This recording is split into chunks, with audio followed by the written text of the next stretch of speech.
Welcome, ladies and gentlemen, to the NAISCC Cup Series. It's the final race of the regular season, playoffs right around the corner, and here tonight, it's your last chance to put up or shut up. These drivers all having the pressure on themselves. For those that are outside of the bubble spot of the top 16 in points, you gotta stay consistent. For the drivers that are inside the top 16, it's stay consistent for themselves. Here tonight, looking like we're gonna be having around 24, 25 drivers possibly here racing at New Hampshire Motor Speedway.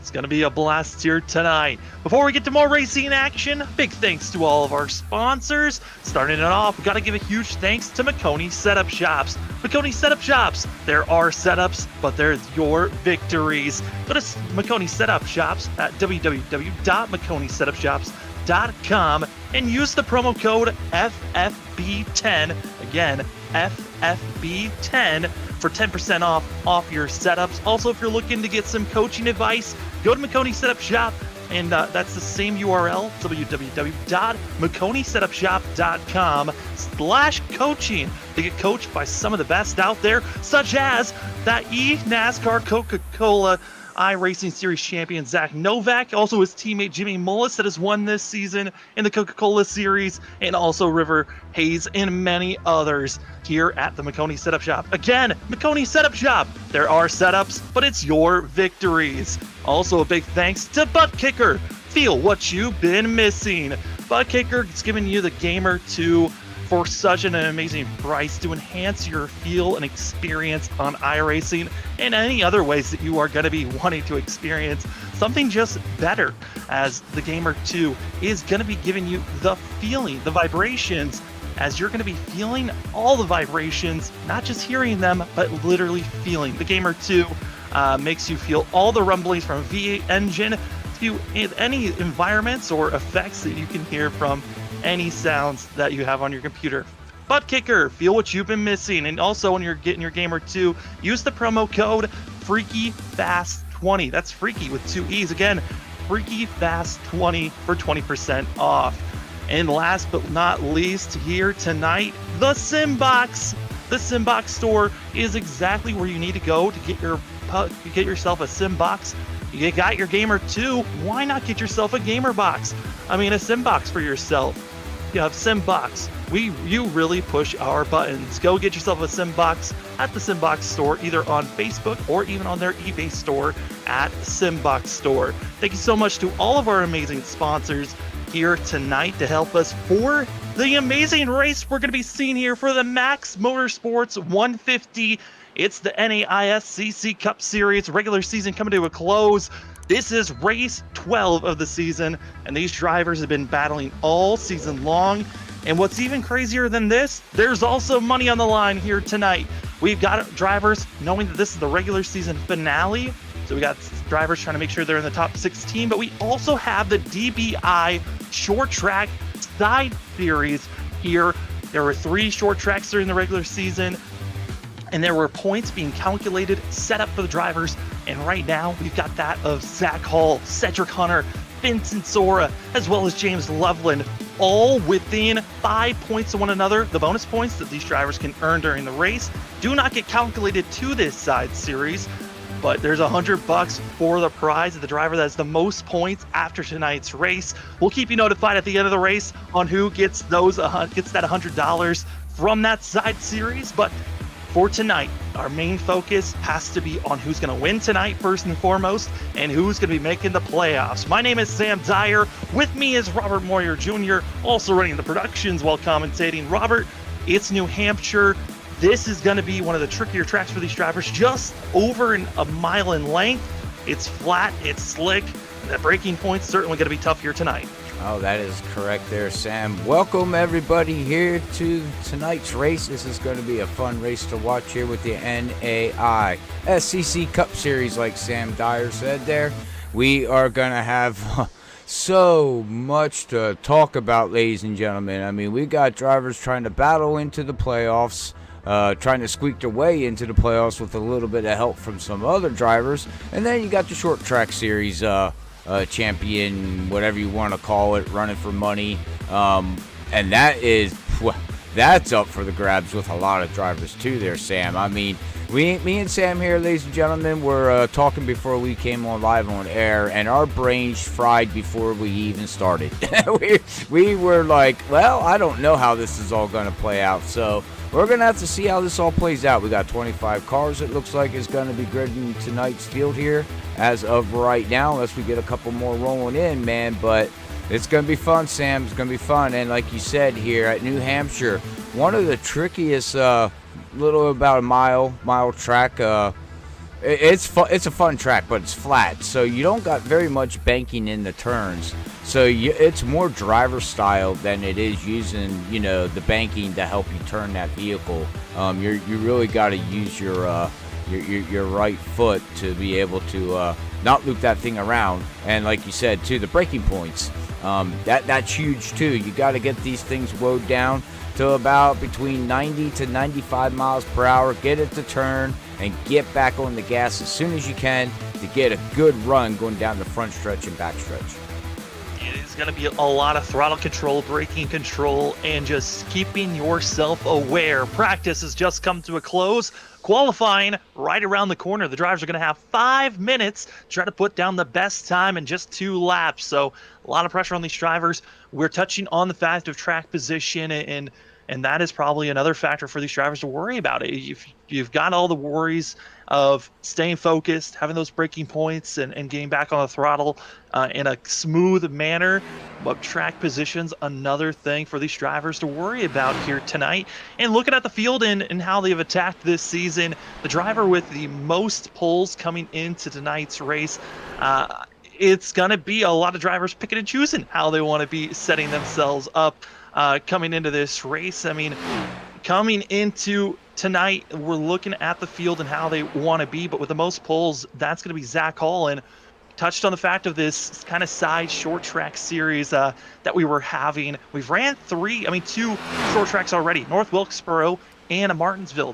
North Wilkesboro was won by Cedric Hunter, Martinsville won by Brian Johnson, and the driver that finished second in both of those was Zach Hall. Hall's looking for his short track win, and also Zach Hall comes in with 3 wins in total for himself. The second most wins were by Brian Johnson. Both those drivers already locked into the playoffs, and the 3 other drivers that locked themselves in based off of wins, that was going to be also that of Cedric Hunter winning himself back at North Wilkesboro, like I noted, as well as Kyle Rochelle back at Auto Club, and Michigan's winner, that of Thomas Walter. Those 5 drivers have been locked in for the last couple of weeks, feeling comfortable and confident, and we find ourselves with a couple of other drivers who just need to show up and run a lap and just start the race, and they are going to be locked in. Those drivers are going to be Vincent Sora, Tom Sinchek, Max Foner, as well as the professor of Sean Hutzstutler, Danny Cochran, Brandon Colley, and Maurice Gomillion, as well as Dakota Moniz. As all those drivers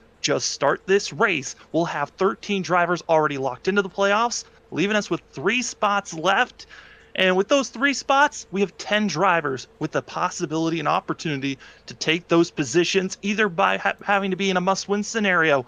Those drivers in a must-win scenario going to be that of Trevor Earhart, as well as Dingler, Loveland, Keith Jr., and Ferraro. Now, for that of Dingler, as well as Trevor Earhart, they are in a must-win. They don't need to point their way in any circumstance. All they have to do is win, and they're in. For that of James Loveland, Daniel Keith Jr., and also for Ryan Ferraro, they are going to have to gain points and get a win for themselves if they want to be finding themselves into our top 16 in points. While of that of James Tremmel, Bird, that of Jesse Thordick, Nate Soren, as well as Maurice, of Morales and Westfield, those drivers still have the opportunity to point their way in. Those are 24 drivers we just all noted. 10 of them trying to get into 3 spots, and 13, all they have to do is pretty much start, and they're moving on. All right, well, that's the rundown of the playoffs. Now, I'm looking here, Sam, at the short track challenge here that they got going on here. And I don't know how this is all going to play out because the points are very, very close. But I'm going to do my best that we can here and the best that I can for everybody to try to stay, that is tuning in, up to date the best that we can. We'll do the best that we can. But as of right now, in the standings here, excuse me, I'm losing my voice here, is going to be Zach Hall is in first position with 78 points. Then he's got his teammate Cedric Hunter with 77 points, 1 point behind. In second place, Vincent Sora is going to be third with 75 points. Then you got James Loveland with 73 points there in fourth position. Brian P. Johnson is going to be with 65 points in fifth place. I can't say his name. I do apologize. Maurice. Did I say it right? Yeah, Maurice. Yeah, Maurice okay. Gilmillion. Right. Thank you. My bad. Sorry, Maurice. They're in sixth position, 65 points, tied with Brian Johnson. And then you got James in that number 20 car from the sim box there. He is going to be, and now this is where it gets tricky, 7th, 8th with Kyle Rochelle, Ryan Bird, and Adam Westfield. They are 58 points, and Adam Westfield's got 57 points. So 7th, 8th, and 9th position are tied. So I really don't know how far we can go down here with 20, what do we have, 25 cars? Yeah, 25 cars gridding. So again, Sam, this here is just a little bit of a top 10 rundown, but that doesn't mean 11th, 12th, 13th, or 14th might be able to point. It all depends, and how this works, ladies and gentlemen, is that they're gonna have to finish like Sam explained to me before we went live. There's no bonus points. It's finishing position. A car has to finish in front of the car. So if Cedric would win, and Zach would finish second, that's 1 point different. How? That's only 1 point. That's a tie. Then what? Pretty sure then it would probably go to the average of finishes, which if they tie, I believe that average would most likely go to Zach Hall. Just based on where these drivers have been running. But those are the two standings we're going to keep our eyes out on. It's a lot of information that we just threw out at you. Don't worry, we're going to refresh you throughout this race. But the drivers have already qualified. It's gridding time. Top of the board gonna be that of Brian Johnson. No surprise. Our driver that's been winning all season long to his outside. Gonna be that of Tom Sinchek. And leading off row number 2, going to be that of Brandon Cawley, Vincent Sora, and then row 3, Danny Cochran with Adam Westfield. Row number 4, going to be Cedric Hunter with that of Jacob Morris. Row number 5, going to be finding us with Kyle Rochelle and James Loveland. Then starting out in 11th place with row number 6, we find that of Nick Crawford and Ryan Bird to his outside. Then we go back to row number 7. We find Aaron Kralik with the Professor Sean Hutzstutler in 14th position. 15th going to be that of Zach Hall, who's been finishing second place for every single one of our short tracks. We'll see if he can climb his way through traffic with Max Foner to his outside. Max Foner, remember, one of those drivers, all he has to do, start, and he moves on to the next round. Nathan Soren, this is the driver we have to keep our eye out. Nathan Soren coming in 17th in points, just 4 points out of making it into our top 16 driver. He needs to beat and have at least 4 positions over Jesse Thordick. That's the driver we'll be seeing later on in the field with that of Dakota Moniz in 18th position. 19th going to be finding that of Daniel Keith Jr., another one of those drivers that's in a must-win and needs to gain points for himself. Tyler Dingler going to be in 20th position. And finishing out the rest of the field, we find that of Austin Halsey. That's the last driver who put a time down. Then you've got Jesse Thordick, Martin Morales with James Tremmel, Maurice Gilmillion, and Ryan Ferraro.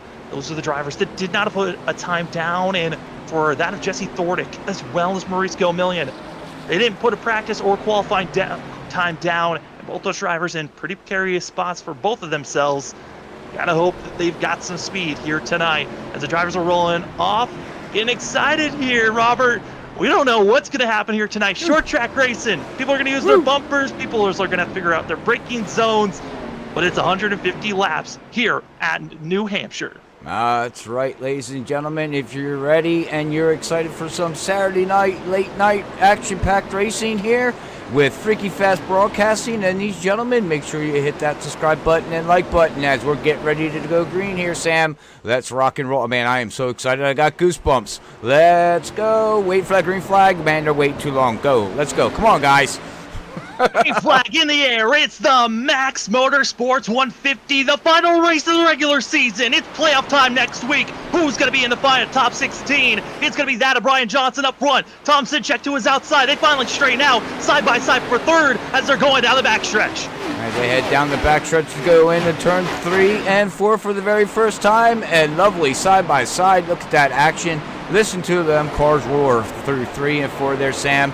Getting ready to complete lap number 1 of 150. A little bit of contact going to be made for the drivers back in 7th place. Adam Westfield, one of those drivers that is in a spot where he can win and gets in.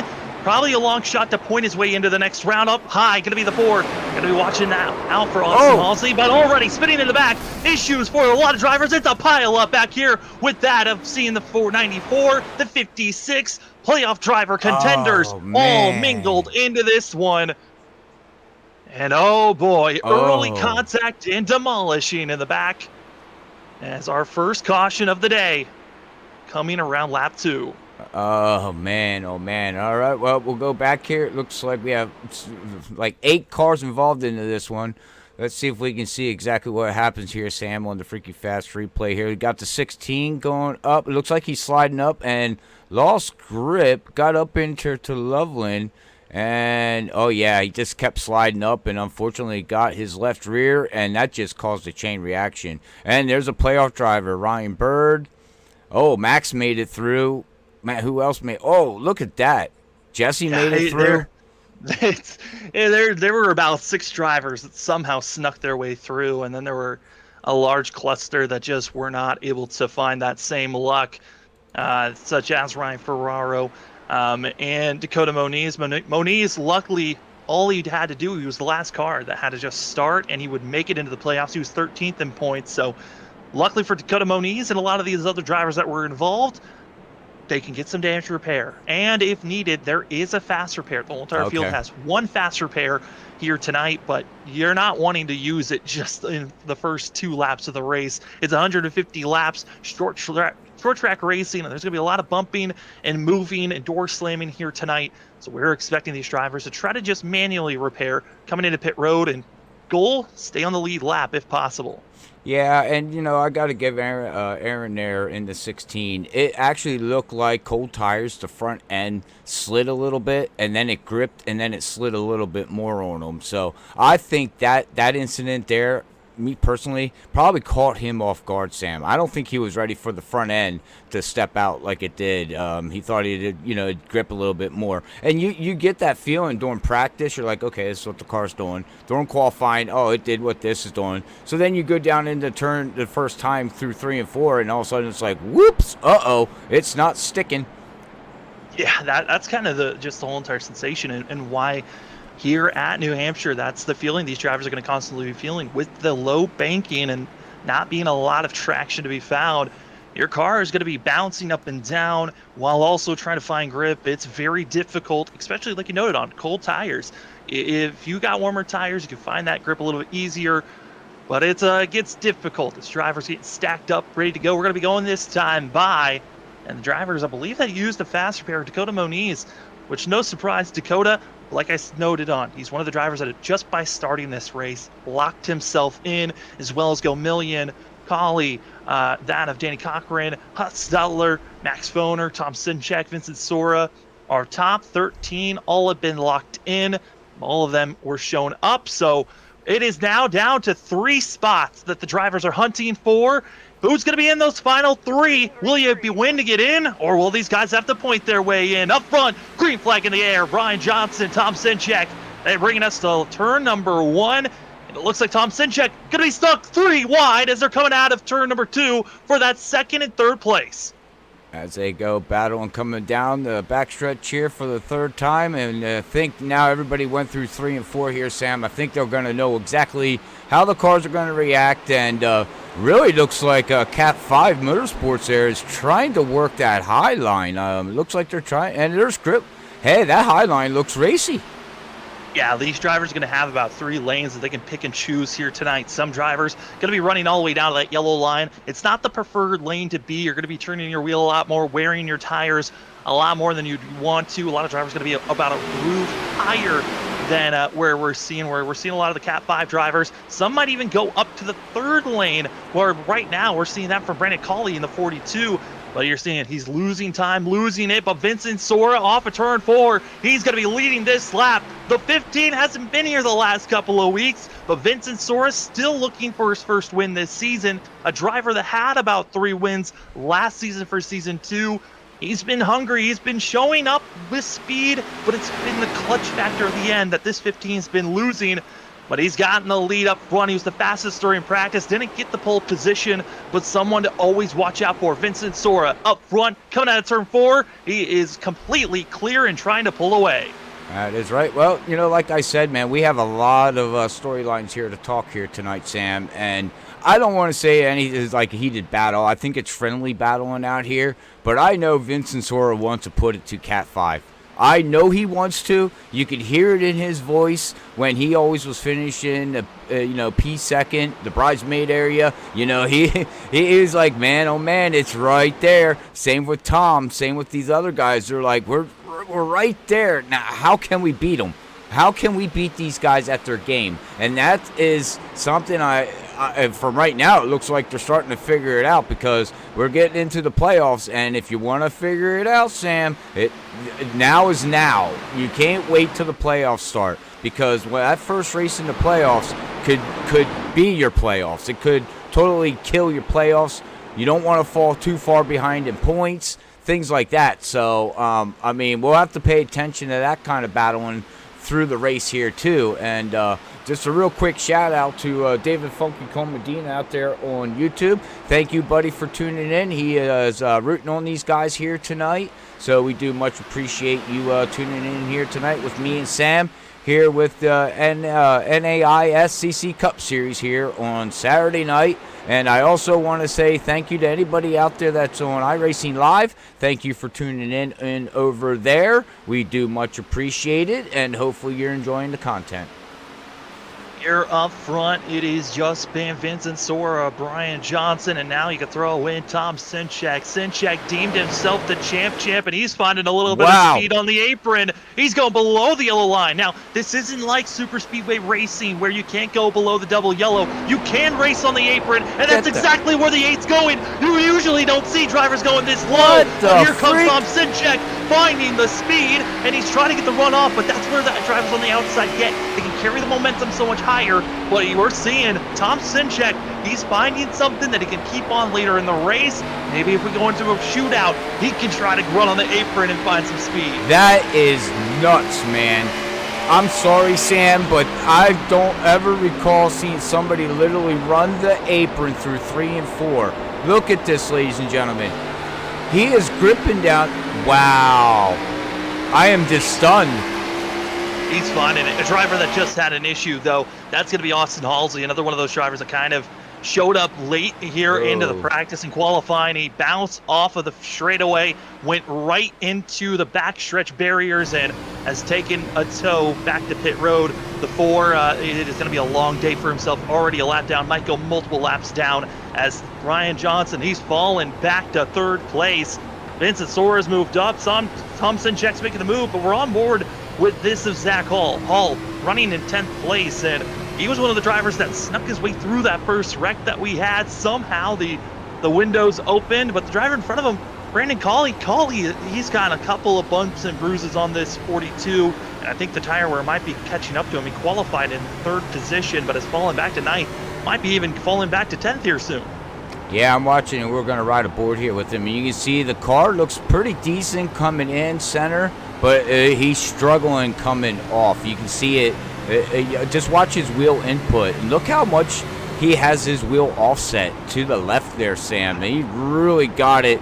He's really cranking that wheel to loosen it up, and setting your offset like that is going to help you loosen that car up. So I wonder if these guys are dealing with a tight setup. Also wondering with how high he's running, possibly there might be a tow issue with the 42. He could have brushed the wall. I think I saw him brush the wall earlier, and Okay. I didn't think of it being that big of an issue, but it could have been something that has affected this 42. Again, he qualified high, he has dropped back, and the battling up front, you can see it in this screen. It's all the way in the front left, but side by side still for the lead. Vincent Soar, Brian Johnson, Tom Sinchek, they're not giving each other an inch, and we've already seen Brian Johnson. He was the winner of our last short track race at Martinsville, where we saw lots of wrecks and cautions coming up through this field. But here comes Vincent Sora. Might be giving a little bit of a bump, but just the driver that's on the inside, you've got to make the pass, got to do these crossover moves through the center of the corner. If you just can't, you're going to be finding yourself losing time. But the other driver that's won here at short track racing was back in North Wilkesboro earlier in the season. Cedric Hunter, he's in 4th place, and he's just watching our top 3 battle, letting them use up their tires because he's waiting for later on in the run when that tire wear starts to really kick in. Well, we did have a caution there on lap number 2, so I say probably around lap 20 to 25 is where these tires should be, where we'll see these tires start to fall off a little bit. So we'll see as Brian Johnson's starting. He found the ground. He's starting to pull away. But we do got a battle, like you said, back here with Tom, Cedric, Danny having a great run. Oh, we haven't seen Morris in a long time in that 23. Welcome back there, sir. It's good to see him back out on the track. Yeah, Jacob Morris, he hasn't shown up for every single race this season, but kind of one of our dark horses last season for this league. And for Morris, he's been struggling. Only one top 10 this season. Look for his first top 5. And one of those drivers that you look at and you think he's going to get a top 5 at some point this season. This was his 8th start of the season. Maybe this time a top 5 is in the window of the 23. Jacob Morris, he's not battling for a championship or a playoff run, but just racing out here, fill the field, and try to show off. Say, hey, I was fast last season. I might not have shown up for every race this season, but I'm still pretty quick here.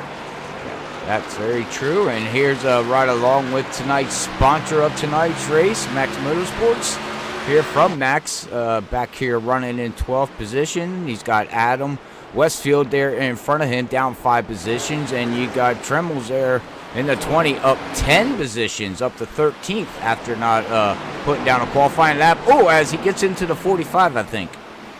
Yeah, that's going to be Daniel Keith Jr.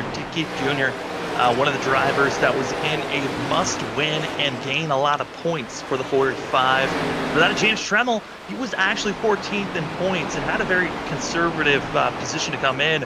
Eel had himself a 22-point gap lead over that of Nate Soren. Soren has not been having the race that he needed to have here tonight, but these drivers, things can certainly change here, as it looks like Aaron Kralik having a little bit of a shakeup for the 6th team. He was one of the drivers that made a contact, but Robert Ford here tonight, there is a stage caution. That's going to be at lap 60 for these drivers, so we're inching close to halfway to our stage 1 coming to a close.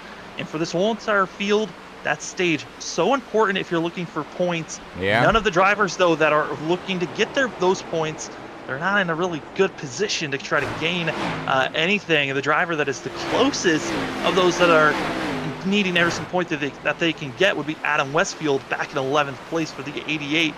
And for Westfield, he's 19th in points, needing every point that he can get. Most likely would need a win to get into the playoffs.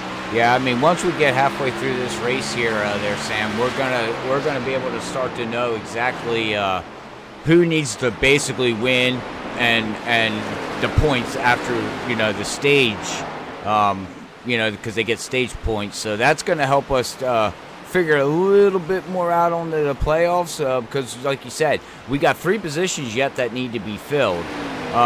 So once if they don't get any stage points like Adams. Well, we know then he needs a win. I mean, there's no other choice. He didn't make enough points in the stage to point himself in, so he's got to go for the win. And now the question comes down to, Sam, is then once we get closer to the end of the race, if we do get a late break yellow, who does the gambling? Who stays out on old tires? Who don't give a crap? And, because you're going for the playoffs, it's basically full send. Who cares what happens? It's either I'm going into the playoffs or I'm just going to die and walk home with my steering wheel.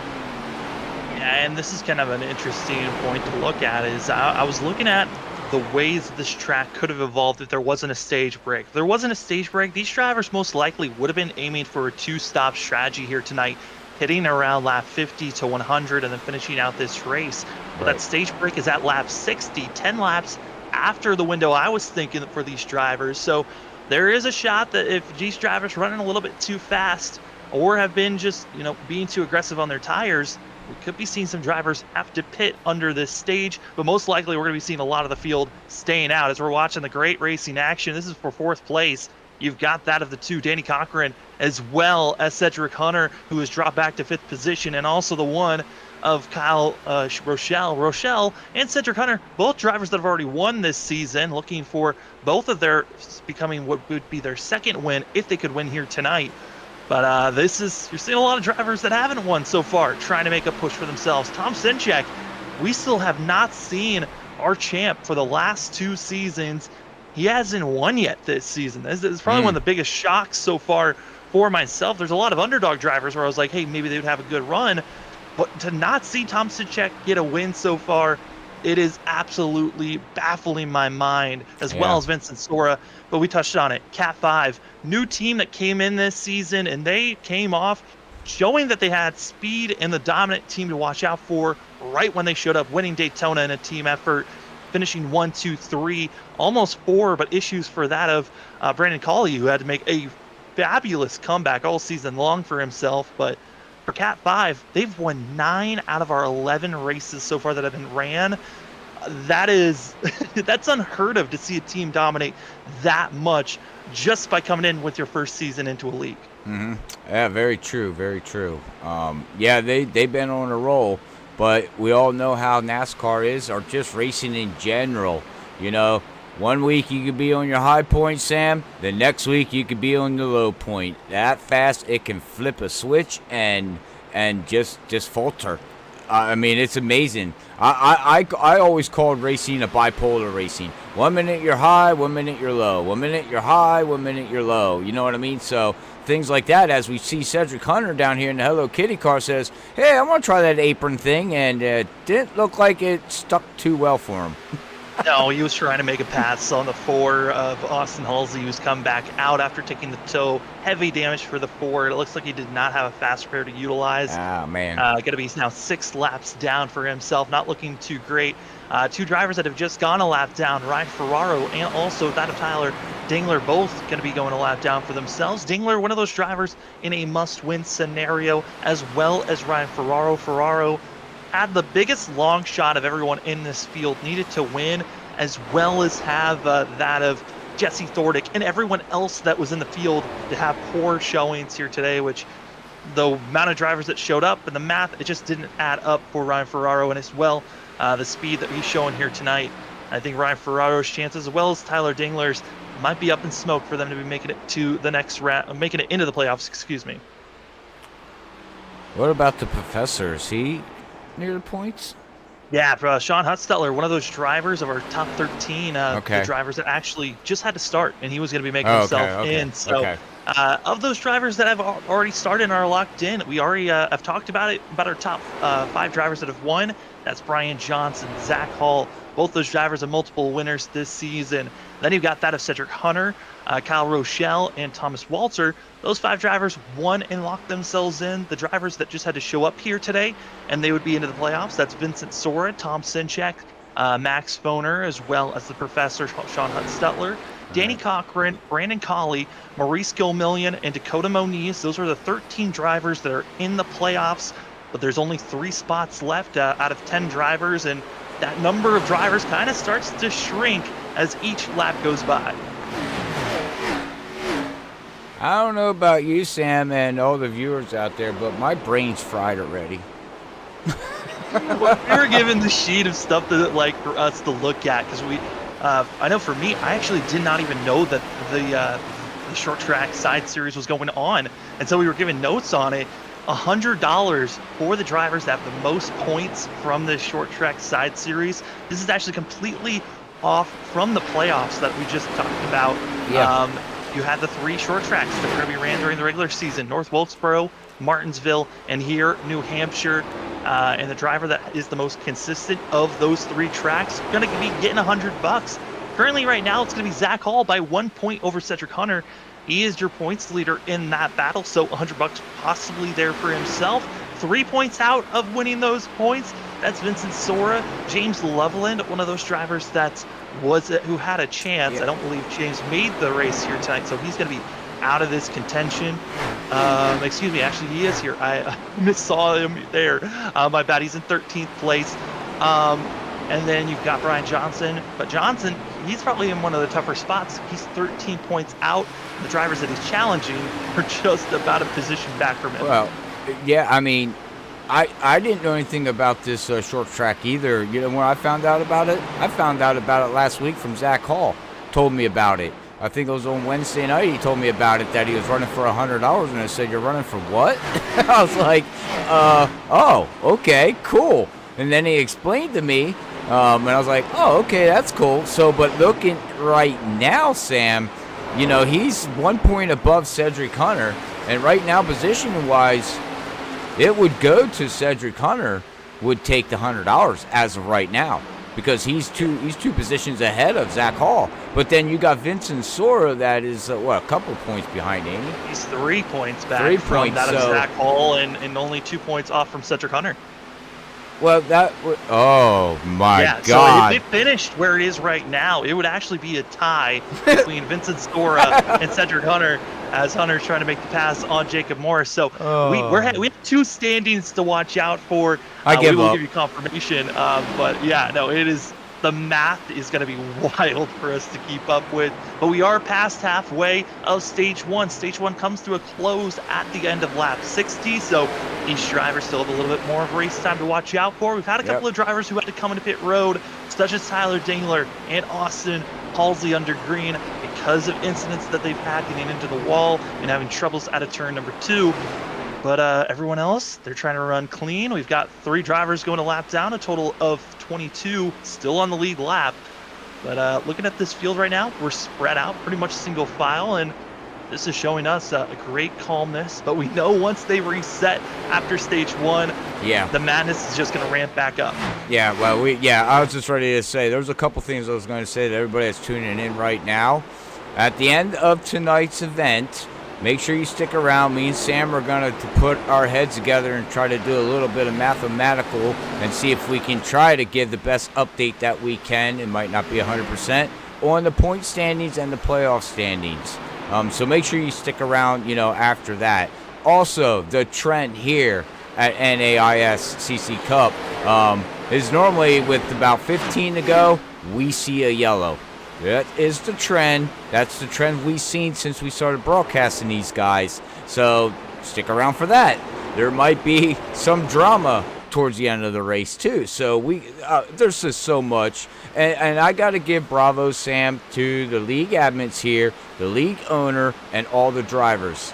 As broadcasting-wise, we got every single information and data that we ever need, so much more than what we actually really need, but more is the better. And I love it, and I have to say it, but I appreciate it, because it really makes our job so much easier to give the viewers information that they're looking for when it comes to racing, and not just talk about a race. Literally, what's going on in the league and point standing wise. Oh yeah, it's much better than us talking about what we had for dinner, or what we're about to have for dinner. It's well, we will. I had hams. We're still. Well, this is freaky fast. This is freaky fast, man. Okay, I was gonna say we have to talk about food here eventually. It's freaky fast here. I mean, for sure. As a driver that is just one of our drivers in 15th in points coming into tonight, one of the guys that really couldn't have a falter, Ryan Bird, about 4 laps ago, actually blew his engine on the backstretch, had to coast his way into pit road, use his fast repair early. He was caught up in that first caution of the day. He tried to repair this car as much as he could, but that front end too damaged. The engine blew, but luckily he found his way to pit road. But he's currently 1 lap down. Did pack it full of fuel, but this is not where Ryan Bird wants to be. He's now running and trying to chase down Ryan Ferraro to make sure he is the first car lap down, to make sure that for Ryan Bird, he can get that lap back. But Ryan Ferraro, he's still running strong for the 12. Yeah, he's what are we looking at? How far is behind? He is actually 17 seconds behind Ryan. So he's about a half a lap behind him right now. So, but did he take tires is the question. No, he did not. No, he did not. So oh boy. Well, yeah, I know it's one of those things where it gets difficult. Well, Ryan's got a lot of damage too, so we have to pay attention. You know, he's probably watching his oil temperature and everything, and hopefully that thing can make it to the stage and doesn't blow up, just like it did for Ryan. So, well, one of the things with these Cup cars is you're slowing down so much the longer the run goes on that some drivers start to switch it and where they start to change into a different gear, going from a fourth gear, shifting down to third on the exit of these corners, and with keeping up the high RPMs of keeping your car revved up and getting the better launch out of the corner, when you've got front end damage, that actually makes the temp rise when you've got front end damage. So that's why we saw the damage and the blow up from the 49. And with these other drivers that have front end damage, they've also got to be concerned if they ever try to do the same strategy of shifting down to try to get the better launch out of the corners. Gosh, that offset. When we mean offset, it means that the steering wheel is not straight. It is pointing a little bit. It is not completely centered. It's off kilter from where it'd be. That's your offset. And these drivers on the straightaway, their steering wheel, you see that line, it's not dead center, it's off to the left. That means for these drivers, when they're holding their steering wheel straight, it means that steering wheel is not straight at all. It is a very awkward and kind of a twisted way to look in a race. But at some of these tracks, you need that help down these straightaways where when you turn, you're getting a lot more turn in without, overturning yourself and spinning yourself off the exit of these corners. And it's less, that way too, it's less wheel input because the wheel's you're already turning, and that wheel's already turning more than what you're turning visually behind the seat. So as you're turning, some people do run a steering wheel in the cockpit, some people turn it off. So, but it does help loosen the car up. But basically what it does is it just helps you turn in better, and then it's less wheel input, which is less wear on the tires, which is better turnout. Now, the downfall of that, Sam, is that if you get too much like that, it can really make it loose exiting because now you have too much wheel input. You know what I mean? And, and you got to find that fine line as you're exiting 3/4 out of the turn. When do you start putting your wheels straight to make the car, because the car's still going to turn no matter if you're putting your wheels straight or not, because the gravity's gravity, you know what I mean? It's difficult to try to get yourself around here. I mean, you have to be a racer to understand it. Yeah, you're trying to get every assist that you can to help yourself on a track like New Hampshire, where it is so flat and difficult. We already touched on it with the first incident where drivers were struggling to find grip, and same thing here. I mean, we got the steering wheel going 90 degrees the other way, just trying to get off the corner. And huge thanks to the camera crew for giving us this look at the inside of James Tremmel's car.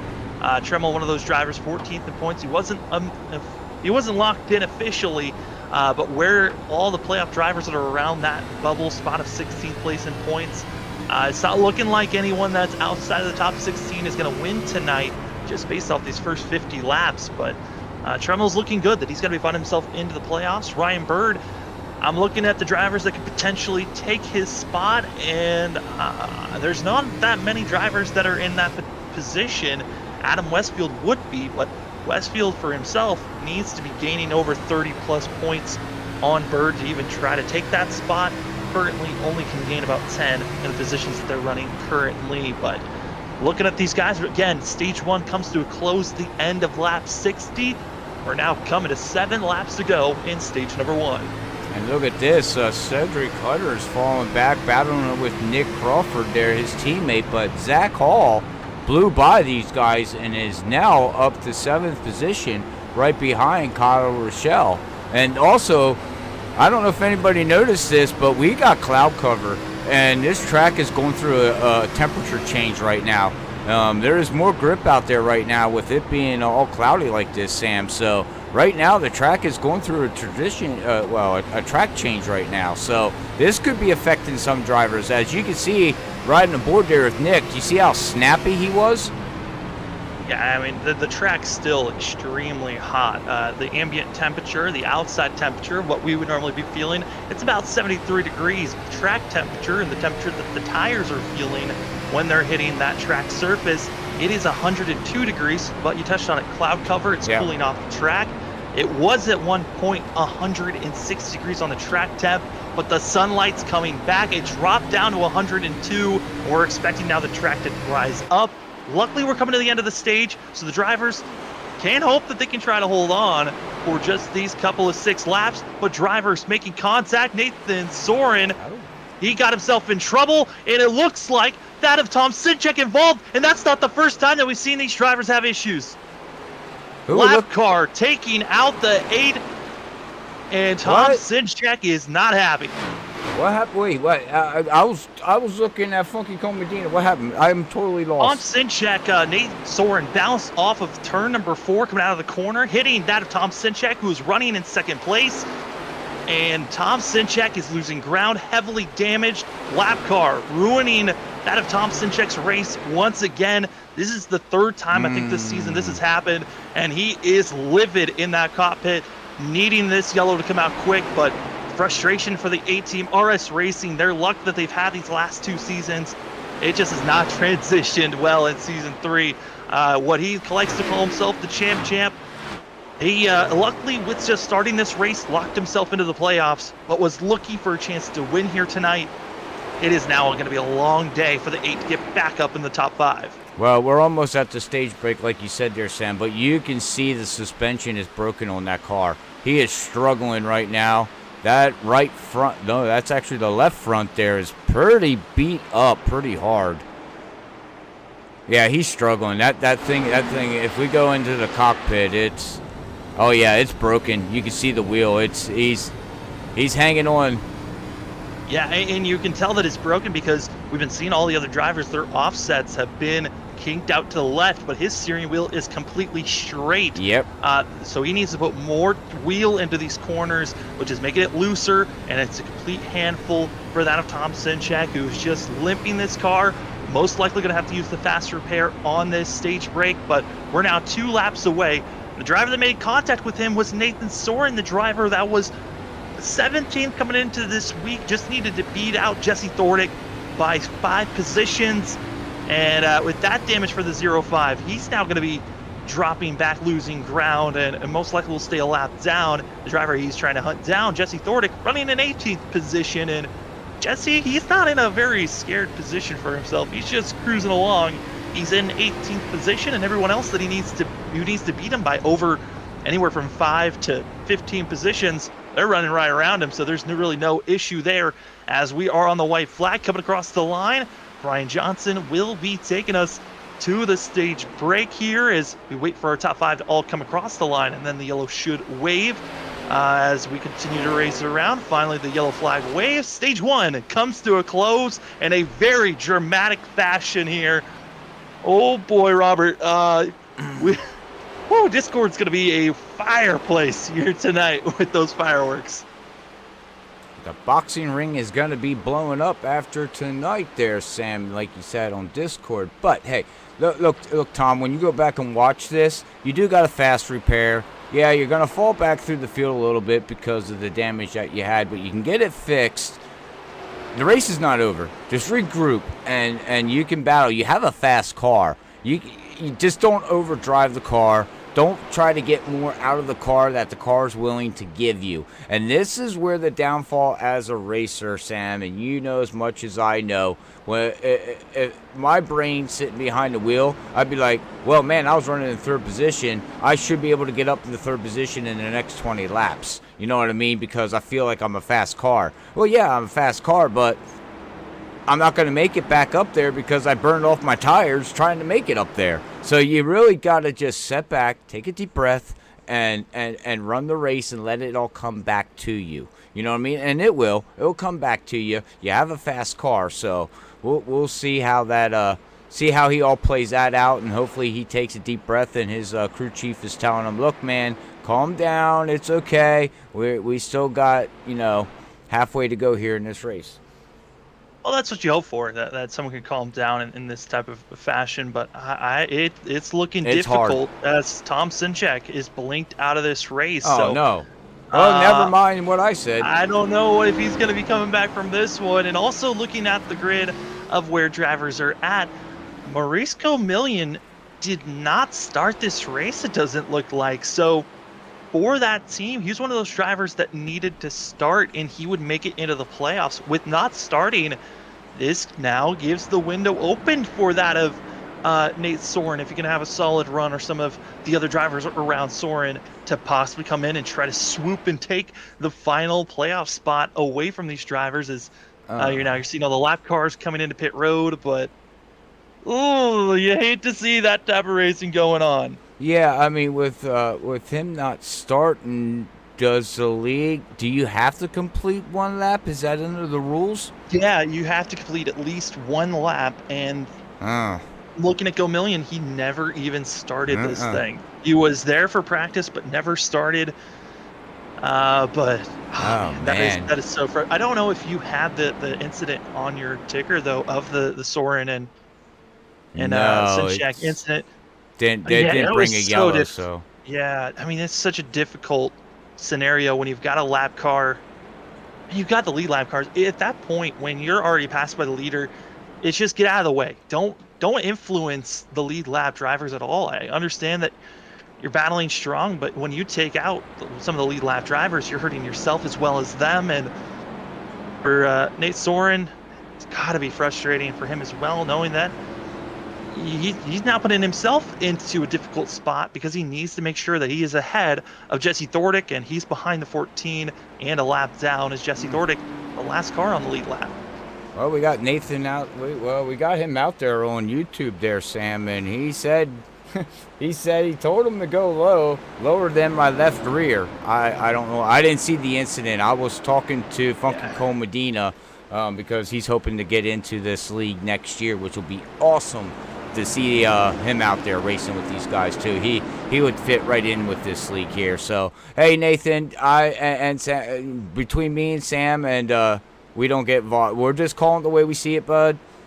Take it as it is. So yeah, I mean, in that scenario, I probably would have backed out in the middle of the corner and just let the leader go, and because that's one of those spots where you're coming out of the corner, coming out of turn 4. That is the worst spot to have a lap car or a lead car find each other. And we saw for both those drivers, incident for both themselves, but we're stacked up, ready to go. Stage 1 is finished.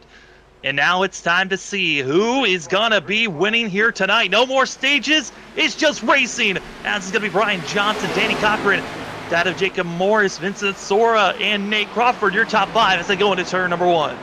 All right, as they head into turn 1 to go down the backstretch here, Sam, we do got, the stage is done. Guys got stage points. Does that shuffle anything up there, sir? Can we do a little bit of mathematical here? Do we have anything that we can look at? No, not at all. All the drivers never that mind. got stage points were drivers that were already inside of our top 13 that were already locked in. So there was no stage points to be grabbed for some of those drivers that are trying to win, try to point their way in. All right. But at this point, it's all about who's going to make those gutsy calls on tire strategies and fuel strategies. I'm expecting to see some of these drivers that are further back that need points to short pit, try to gain as much time as possible on the other drivers, but we're not going to be seeing those strategy calls until around lap 100 to 110. That's the point is where I'm expecting a lot of these drivers to make their final pit stop. Well, how many tires do they have in pit road?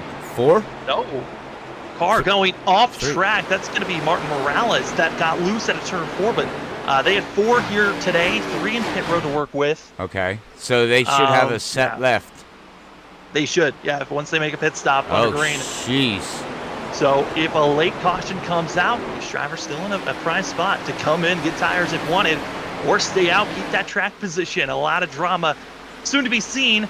And for that of Martin Morales, one of the drivers that could have pointed his way in, another one of those kind of long stretches, had a very, not the best chances as he was already a lap down. He's now going to be 2 laps down for the 24. That's another driver we can kind of take out of the list of that had a chance possibly here tonight. Man, the drivers that look like they're going to be making it in, it looks like our top 16 that came into this race might stay our top 16. That's what it's looking like. And Brandon Cawley is just, something's not right with that 42 car. He hit the wall twice now coming out of these turns here, Sam, and he's falling like a fly. There, he almost got it again. Grazed it. He grazed it. It's just the outside lane. I don't know why he's been forced up there, and drivers keep on going below him, so he can't drive as low as he wants. But you're seeing a little bit of that kink up on the front right of this car. That damage is going to be building up, making the car a little bit tighter going through the corners, and it's been hurting that of Brandon Cawley. Cawley, luckily, he's one of those drivers that just needed to start the race, and he was into the playoffs for the 42. And what a season it's been for Brandon Cawley. Yeah. I mean, he started the first 2-3 races of the season being back in 32nd position in points, and he's been marching his way forward all season long. Coming into this race, 11th in points, and it has been a battle. It's been an up and down season. He's shown speed in places. You thought maybe he was going to get a win at a road course, but then he got caught up with a mess, and he's had a couple of run-ins with Soren, and certainly hoping that he doesn't get himself in any other issues with some of these drivers. But luckily, right now, running clean in the top 10, and that's kind of the goal right now. Keep yourself. If you're already in, is contact going to be made for the one? Kyle Rochelle, Zach Hall, both drivers that have already won this season, still racing hard, and they're kind of just rubbing off of one another. This is what we're used to seeing at New Hampshire. Sliding by the one. Kyle Rochelle holds on. Luckily did not hit the wall, but losing the momentum and losing 2 positions. Is Rochelle might lose 3. Probably think about the inside line. Not going to do so. Cedric Hunter, he saw that of Tom Sinchek running the apron, and he's been trying and just trying to make it work the best of his abilities, but it's not as good as what the 8 was doing in those first 30 laps. No, that's the truth, man. I hate to report this, but Tom Sinchek has parked it for the day. We're not going to be seeing the 8s racing on the apron anymore after disappointment being collected with the lap car. And Crawford, another one of those drivers, came late in the season, didn't have a chance to even race into the playoffs, but Nick Crawford, he's also had a kind of an up and down season for himself as well, joining this league. Yeah, up and down season too for him. Adam Westfield has had an up and down season, shown some speed, there at the beginning, I believe last week or 2 weeks ago, he was up running in the top 5, top 10, and now all of a sudden he's back here battling in the top 10, top 15 area the past 2 weeks. So that team's trying to find their stride again here and trying to see what they can do. Yeah, Adam Westfield, he's doing everything in his power to run well currently for that team, and running in 13th position, working hard, trying to get by that of Aaron Kralik. Kralik, he's also done a great job rebounding in 12th position after being involved in that first wreck. Loveland and others that were caught up in that last one, they've kind of fallen back. I gotta say, for James Loveland, he has done a great job for himself, up to 7th position for the 56, and he's a driver we really haven't touched on this race as much as we probably should. When it comes to tire saving at racetracks, the 56, James Loveland, he is one of those drivers that you got to keep your eye on, up to 7th, and now he's on that tail end of this lead pack. Yeah, he's the type of driver that can save tires. So, whoa! Hey, Randy Cawley, I would say stay on the course and try not to get loose, since he got out of shape, as well as Dakota Moniz, who was running low, and both drivers, a little bit of sequencing between both of them coming at turn number 2. Turn 2, that is a tough corner for a lot of these drivers. They get loose, the car wants to just send them down into the apron, and when you go into the apron, there is a lot of barriers down there that are not friendly when you go down. It is one of the tougher aspects. We might see it in this picture. All that black rubber that you see against the inside wall, that is all angled out and is boxy. When you hit that, your car gets shredded. You do not want to hit the inside wall, as Tremmel just hit the outside wall coming out of turn 4. That's kind of the flip-flop from this track. Is out of 4, it's that outside wall you got to be careful of. Coming out of 2, it's getting loose and going to the inside wall. Very tricky course New Hampshire is, as we are past halfway. And right now, Brian Johnson looking for win number 6 here today. Well, the thing is, too, Sam, here, as we've been noticing with a couple cars, they're getting loose coming out, and then all of a sudden that right rear tire finds grip somewhere, and you can see how it just grabs the car, and guys are like, whoa, and that's where you hear us going, whoa, because it goes loose, snap, tight, and it's like, what in the world just happened? Yeah, and with that sensation these drivers are building on, is the drivers that are really doing a well job conserving so they're not dealing with that type of effect and overcorrecting too much. They're the ones that are up front. That's why we're seeing such as Danny Cochran, Jacob Morris up in our front 3 and getting by Vincent Soar, Zach Hall, and also James Loveland doing a great job moving up to 6th position. I mean, Jacob Morris, we touched on it at the start of this race, one of those drivers that showed up, the dark horse last season. I loved picking the 23 because you really never knew what he was going to bring to the table at each and every race. Right now, here tonight, the question is, what would have happened if this type of pace was shown every single race this season? Could he have made the playoffs? I think it would have been very high, but just poor showings in the first 7 races for this 23 team that kind of didn't give him a shot to even have a chance getting into the playoffs. Yeah, I mean, that's very correct. Jacob Morris has been fast. We've seen speed out of him. Every time he comes to the track and shows up, he's got speed, but unfortunately maybe life got him and things happened and he just couldn't make the races there, which is unfortunately, but like you said, I do believe he'd be a playoff driver. I would see no reason why he wouldn't be. So if he can show up for the next couple weeks here into the playoffs, he could be one of these guys that we're talking about, hey, he's a spoiler. He took a win from somebody, and we'll have to see. We'll have to see how that all plays out. And right behind that of Jacob Morris is Vincent Sora. And Sora, looking at his stats, it is consistency for this 15 team. It hasn't been consistent wins, hasn't won yet this season, but top 10s in every single race that Vincent Sora has shown up for. He has finished in the top 10. He's only been here for 8 races, but because of that consistency, it's put him in 5th place in points, even though he's shown up for 2 to 3 less races than the rest of the field. Just showing if you can run up front and keep that speed constant, you can win or have a chance to win a championship even without wins. Well, and also going back to the short track challenge here, as of right now, Vincent Sora would take home that $100 because he is. Well, it was looking like that, but Zach Hall these last couple of laps has been charging through. He just went from 8th up to 5th for the 32. Yeah, I mean, if it would end now, Vincent would win it, but Zach needs to get by Vincent. He has. Right? No. Zach's the one who's ahead because he's 3 points behind. So yeah. That one, okay, never mind. Zach Hall right now is in the Casper seat of the $100. My bad. My apologies. Too much math. I'm brained. I'm fried. There's too much. We got too many standings and points in our eyes. Hey, we're trying the best we can for the viewers.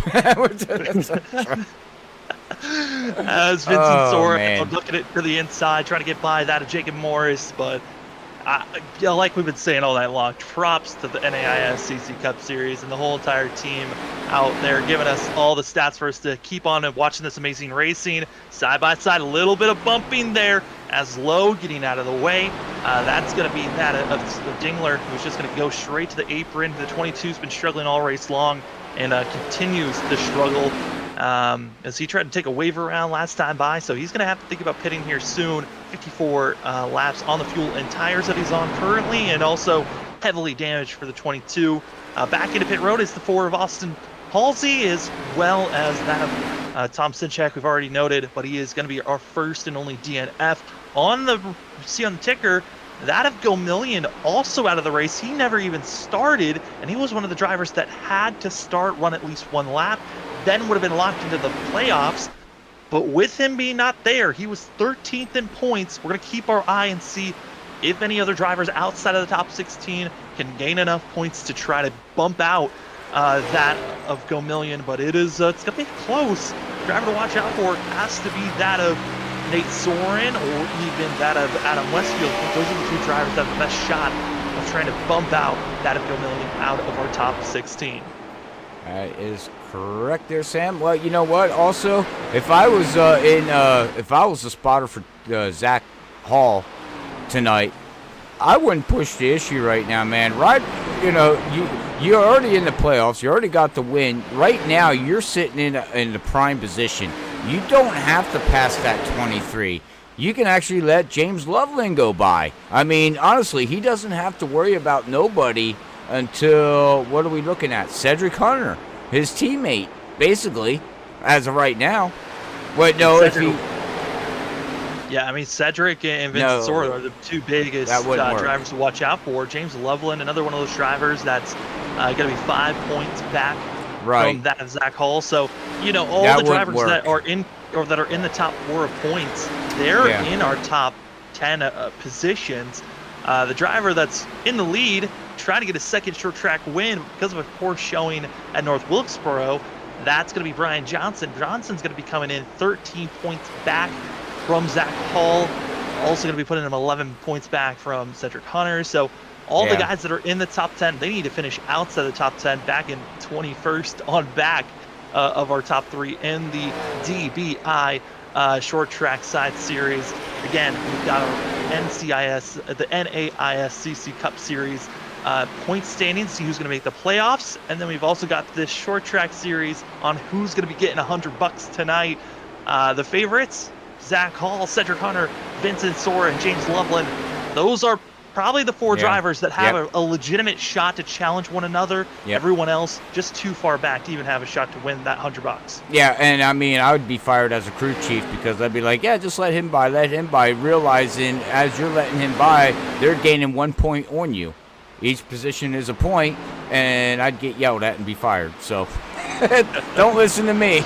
Yeah, I got to make sure you're keeping on track of which points are we looking for. Yeah. Are we going for $100 or are we going for a championship here? But this is the final race of the regular season. Playoffs start next week. Drivers are getting amped up, excited about it. 16 drivers going into next week, where we are going to be having 2 races for each round. We go from 16 down to 10, and then I believe we go from 10 down to 4, or do we go from 10 down to 8? I'm going to relook at this, confirm. I am misspeaking right now, so just excuse what I'm saying. I'm going to clarify and make sure I'm saying the right statements. As Robert, looking at this field, I got to say for Brian Johnson, he's looking good. We're about 30 laps from these drivers thinking about making their pit stop, but if they want to split this stint in half, we're about 6 to, I would say, 12 laps away from drivers thinking about just splitting this race in half. That is correct. So what we're going to do, ladies and gentlemen, we are going to wet our whistles, like I like to say. We are going to go to a quick commercial break brought to you by McConey Setup Shop and iRacing.com. Make sure you go over and check out iRacing.com if you have never got into sim racing, or if you want to get into sim racing, go check out their free content. Go over there and sign up at iRacing.com, and maybe in the near future we will catch you out here racing with these guys here on Freaky Fast Broadcasting. But we will be right back and get ready to see the pit stops happening here on lap 96 of 150. But we will be right back.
want to be the best, you can't settle for the rest. There's a reason that McConey Setup Shop is trusted by more virtual and real-world tracks and companies than any other setup shop in iRacing. With partners such as Stafford Motor Speedway, the Nashville Fairgrounds Speedway, Five Flag Speedway, Speed 51, and more. When you want something done right, you go to the experts at McConey Setup Shop. With setups available for most series on both asphalt and dirt, built by a team of professional builders consisting of some of the top talents on the service, McConey Setup Shop LLC has what you need to hit the track with confidence. Head over to McConeySetupShop.com and learn why McConey Setup Shop is the official setup shop of Richmond Raceway Esports and is partnered with some of the largest names in virtual and real racing. And remember, at McConey Setup Shop, there are setups, but your victories.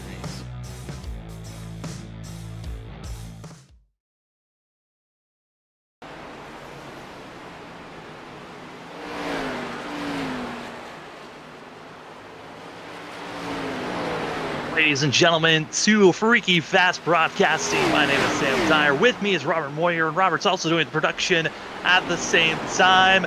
It is the final race of the regular season here for the NAISCC Cup Series, race number 12. And from here, we move on to the playoffs next week. But it has been pretty much green for most of this race. We've only had 2 cautions. One was for a caution in our first 2 laps of this race. Then we had our stage break at lap 61, and then we've been green ever since. But looking at the field, we've seen about 5 drivers coming in pit road, but they were all drivers already a lap down, already running pretty slow. But coming in now, it's going to be Nick Crawford, the first driver that was inside of our top 10. We're starting to see pit road get a little bit busy here, Robert. That is right, man. Here we go. Last pit stop, money stop here. These guys are going to come down and get 2 cans of Sunoco fuel, throw some Goodyear wrench tires on there, four tires, and go back out and try to, stay in the position that they are and maybe try to catch some drivers out there if they were pretty close to. But right now, the trend that we're seeing here, Sam, is that where they come in and where they come out, unless they mess up on pit road, it's basically looks. There's really not too much battling going on out here that I can really see right now. I don't know if you can see anybody really close. I do see Brandon Colley and Kyle Rochelle. They're pretty close to each other, 11 seconds behind Brian Johnson. Yeah, there's just a few. We know we've been watching the Vincent Sora and Jacob Morris battle that's been going on. Loveland and Hunter, they've been battling side by side. A driver that just went drifting through turns 1 and 2 about a lap ago. That was James Tremmel in the 20, still is not pitted. But we've been seeing some drivers trickling in. Of note, those were the drivers that were already lapped down. Nick Crawford, first driver that was actually in the top 10 to come in.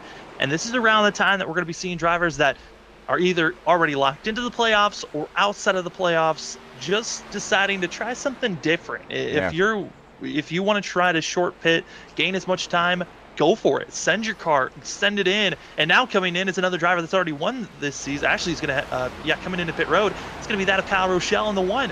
Rochelle, one of the drivers we've seen get extremely loose in these last 20 laps, needing that tire rubber and splitting this race as much in half as possible since stage 2 has started, or we're racing it to the end. It's gotten the window for those drivers just starting up with the guys that are stretching it to a limit of where they're feeling like, okay, our tires should be good to the end. If drivers are going to be stretching their fuel load all the way to the end of service, though, we're looking at around lap 120 to 125. That's the window for those drivers. That's most likely when we're going to be seeing like Brian Johnson, Cochran, Soren. They're all going to be coming in as Brandon Colley now into pit road. Robert, you also touched on this during our commercial break when we were just talking. These drivers are trying tactics that we really have not seen in New Hampshire in a long time. That's utilizing the apron, which has also been kind of messing up our tickers as well. Yeah, my ticker, if I take a screenshot for everybody and show it, it says everybody's pitting, not pitting, pitting, not pitting, pitting, not pitting. And that's all I'm seeing all night. So I don't know who's pitting.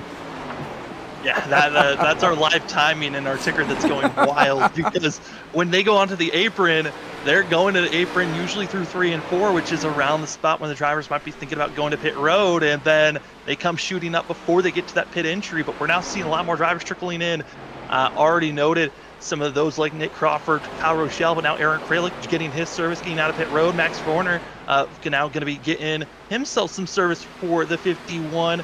Our main sponsor for tonight's race, it's the Max Motorsports 150. The 51 doing a fabulous job for himself, running in the top 15.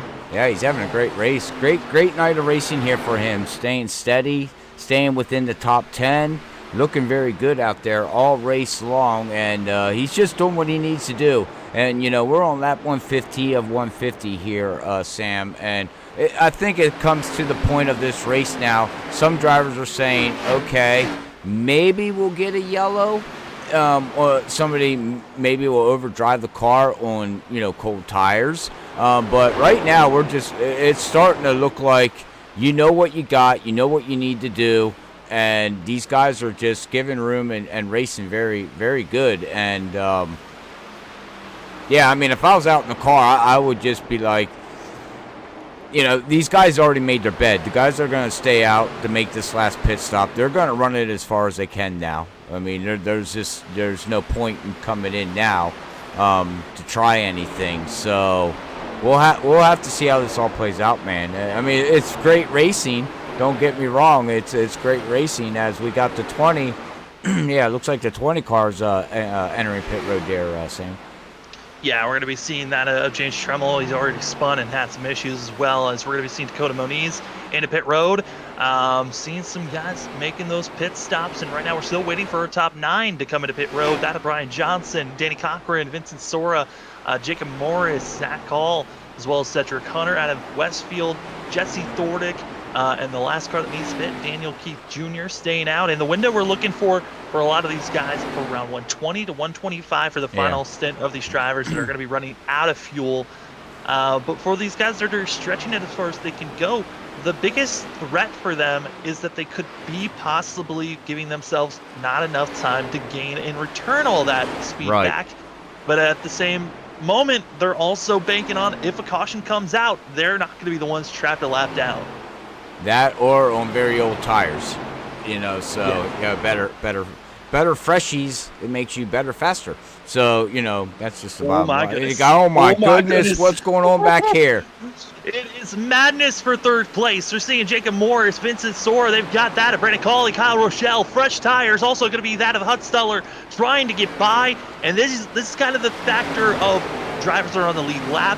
They now have to act like a lap car, hold their line, and hope that they can give space to these drivers that have much fresher tires, which could be costly, as Vincent Soro was challenging Morris for that third place position, and now being passed 3 wide as Hutsteller just can't make that third lane get enough momentum. The 94 is trapped, stuck, and he's got to figure out how to dive below the 15 and trust himself. But these guys not wanting to wreck the lead lap drivers and feeling that pressure. Zach Hall now in the pit road. Cedric Hunter as well, making this pit stop and pitting just slightly sooner. But for our leader, Brian Johnson, he's running about a full 2 seconds slower than his best time and now pulling into pit road. Oh, I was watching Jacob Morris back here. He was trying to get out of everybody's way, and he went so high. Whoa, as Vincent almost just ran him over entering pit road.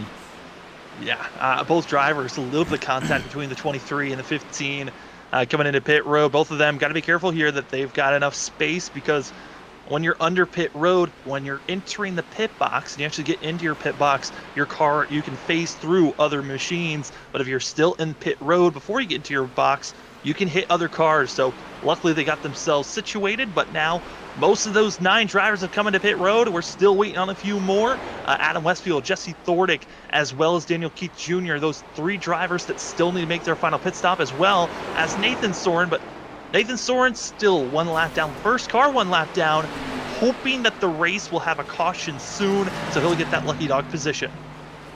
As it looks like this is going to hand the lead over to Nick Crawford, that did that early pit stop and tried to do the leapfrog, like I like to call it.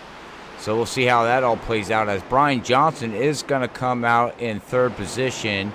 looking like he's going to be about 3 seconds behind. So he should be able to catch Nick within, I don't know. What are you thinking there, Sam? The next 7 laps, maybe? Next 4 to 5 laps, probably. Yeah. It's going to be quick. Yeah. For that and Nick Crawford, he was banking on at least having himself an 8-second lead. That would have been possibly enough to hold off here for these final 30 laps, but 3 seconds, that is not enough. It's already went from 3.5 seconds down to almost just 2 seconds in a lap and a half.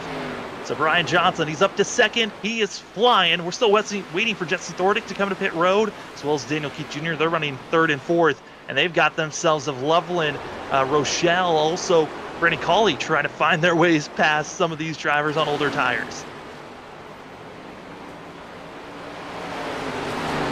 How? And with... Well, I was just going to ask you there, Sam, how long do you stay out if you are... Okay, Jesse is pit now, but Keith Jr., I mean, I know he needs a win. I mean, we all know that. When do you go into pit road, or is he just going to run this thing bone dry and hopefully have a set of tires that everybody else is burning off their tires on a late yellow? That all could play out for him, but the problem is he has to stay on the lead lap. I mean, he can't... I mean, he's got to bank. He's banking on a yellow before he has to make a pit stop.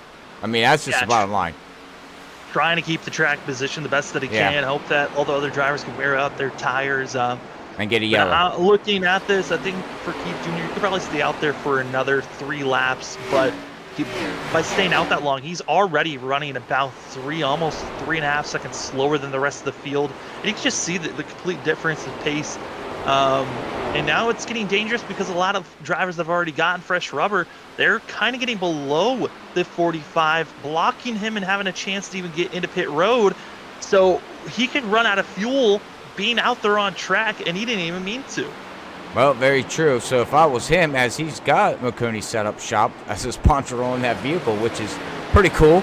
But if I was him, I'd be telling everybody, look, I need the inside. Give me the inside, guys. He needs the inside. Like right now, let the 16 go by and get on the inside. He's doing his best, and that's the main thing, is the fact that the 48 of Daniel Keith Jr., he is running so high. He's just gifting that inside lane to everyone. And some of the drivers think about going 3 wide, 2 wide. It's getting tricky for themselves. But I think one of the drivers is banking on the yellow coming out, looking at the point standings, and drivers that are trying to make the playoffs.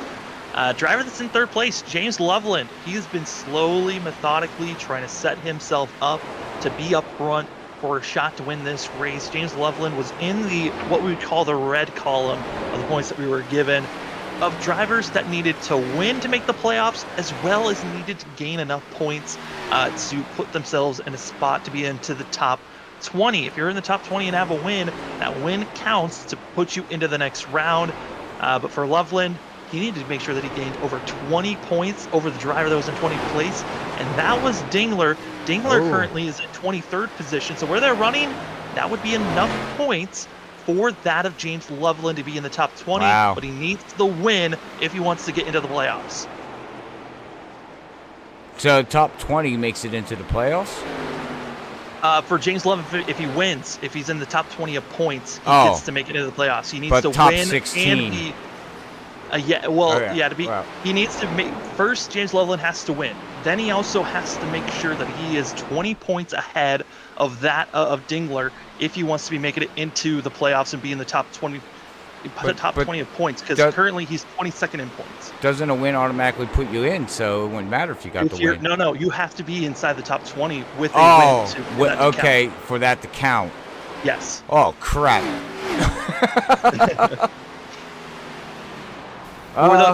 There were 3 drivers in that category that needed it. Caution comes out. What did I say? James Tremmel, the 20, gets himself out of tripe. He couldn't save it. Hard contact for the 20. Same spot he had issues about 30-40 laps ago. Out of turn 2, into the heart of the inside wall, bringing out the late yellow with 20 laps to go. Well, right now my ticker's all messed up, ladies and gentlemen. I'm waiting for it to trigger the crash, but I do see he went off track. It's showing me that might be it. That's okay. I'll try to go back. I don't know where this is going to shoot us back on the replay here, but we'll see. It's going to be, we'll see here, James Tremmel coming down turn number 2, and there he is, sliding. And it's not going to be that contact was the big one, but launching him back onto the racing surface, that's what brought out our yellow. Wow. Well, Robert, you did talk about the trends that we've been having here in this league. You said final 15 laps, a yellow seems to fly. Well, when we go green, it's going to be 15 laps to go. See, I know what I'm talking about, kind of. Oh, boy. Man. This changes everything. Are we having fun yet or what? I don't know. I mean, it's difficult to have fun up in the booth sometimes, but Oh, this hey, is wow, thank you. Oh, wow. Wow. You hear that, ladies and gentlemen? Oh, geez, now that's just a heartbreaker there, man. Hey, I gotta keep my cool sometimes. The booth is a place where you have to make sure you're unbiased, and I'm a very biased person at times. And so you gotta keep myself in check. You gotta make sure you don't root for your favorite people. So you gotta always. That's even hard. Like, what are the stats saying? That's hard. That's hard, ladies and gentlemen. If you ever want to come up and join in the booth, hey, get a hold of me. Trust me, you'll find out. Oh boy. Oh well, with this late caution coming out, the thing is of who will be in a position to get the lucky dog position. I'm looking at the field right now, and I believe that of Ryan Bird is going to be the driver with the lucky dog spot for himself. Some drivers are going to be trying to take the wave around as everyone's getting themselves stacked up. These guys had it. These guys had it. Sorry, I didn't mean to interrupt you there, Sam. But these guys had an extra set of tires. They all went down and got tires, except for Zach. Zach, I think, got 2 tires. Well, also, Daniel Keith Jr., he was the one that stayed out as long as he could, trying to keep that track position because of the fact that if losing so much ground, he dropped back to 14. So he still has an extra set if we go into kind of an overtime scenario. But, I'm confused. Why would you take 2 tires? He had a 9.15 pit stop. It's that track position. But why? These drivers are already locked in. Go yeah, for but you're racing for $100. All you gotta do is keep Cedric Hunter behind you. Cedric Hunter, Vincent Soar, James Loveland, which both of them were. James Loveland at least was ahead of that of Zach Hall. But it wasn't enough of points. It was close. Well, he was 5 points, so that's 5 positions. Okay, I'm really confused. Whatever, I give up. We're not talking about points no more tonight, ladies and gentlemen. It's just all about racing. Who is going to get the win here tonight? There's different prizes on the line. I want the $100. Oh, yeah, that's the DBI Short Track Side Series points. The 3 short tracks that have been running here this season, we calculated who's going to have the best average of those races. Currently, right now, Zach Hall came in with a 1 point advantage over Cedric Hunter, 2-point advantage over that of Vincent Sora, 5 points over Loveland, and those are our 4 drivers that are racing for $100 here tonight. But for the playoffs, we had about 12 drivers that automatically locked themselves in when we got the green. Who's going to get those final 4 stops? It looks like Brandon Cawley did not get going, clogging up the inside line, but Zach Hall gets the lead, and he's going to try to utilize this track position to hold off the rest of the drivers behind him because he's got some teammates to help him out. And, for that of Zach Hall, he helped Brian Johnson win Daytona. No, let's get in shape. Cedric Hunter involved, but that was absolute calamity. That's going to continue on, and James Loveland, I saw the 56 first car to make contact, and I'm looking to see that was Vincent Sora that went airborne. I was going to say, who's monster trucking at New Hampshire? Vincent Sora torn up, scrapped up. He's going to have to possibly think about a fast repair here late. That's not true. Well, there's your lap 15. There's your lap 15 caution you threw out. Oh, yeah. Well, yeah, hey, at least I got something right. Oh, my goodness gracious. I'm waiting for it to trigger me here. It's not showing me. Do you see that of Loveland being shot around at all? I see Loveland. It said it went off track, so let me see if I can go back. Let's see here. I can stop it. I'll rewind it. Sorry, ladies and gentlemen. I hate rewinding, but we're going to rewind. This is going to be one of those where you might want to see an airborne shot of this. This is one of those where the driver's coming out of turn 4, going to be pinched. James Loveland gets loose, and he's going to come up into Vincent Sora, who had no choice in the matter, try to continue following the RS Racing driver of Kyle Rochelle. He's going to go flying up in the sky, and poor Cedric Hunter. He was so close, but gets clipped, and round goes Hello Kitty, and also Max Horner got huge front-end damage for himself. Tremel's going to be coming slicing through, but, well, James Loveland has already parked it and went out of the race. The V-Speed machine had the biggest long shot out here, and just in one fell swoop, his chances of making the playoffs are now snuffed. The cars just got hooked, Sam. I mean, once they got hooked, they didn't release off of each other, and unfortunately, as we've seen what happened. I mean, that's heartbreaking for that team, man. You race all season and you're down to what you need to do. You put yourself in position, and unfortunately, the circumstances, and it's his own being by doing it, unfortunately, and just a bad judgment call as the car got loose. He tried to correct it, and that was it. I mean, yeah, it's one of those things where. Oh, man. You thought maybe Loveland had been setting himself up. He was running in 4th and 5th position, and then gets loose, and drivers are so close to one another on these restarts that just one little slip up on these cold tires puts these guys in a tricky spot, sends them back. Now, further back in the field, that's where we're going to find Cedric Hunter, as well as some other drivers that are questionable to watch out for. That of Jesse Thordick. He is the driver that came in tonight, 16th in points.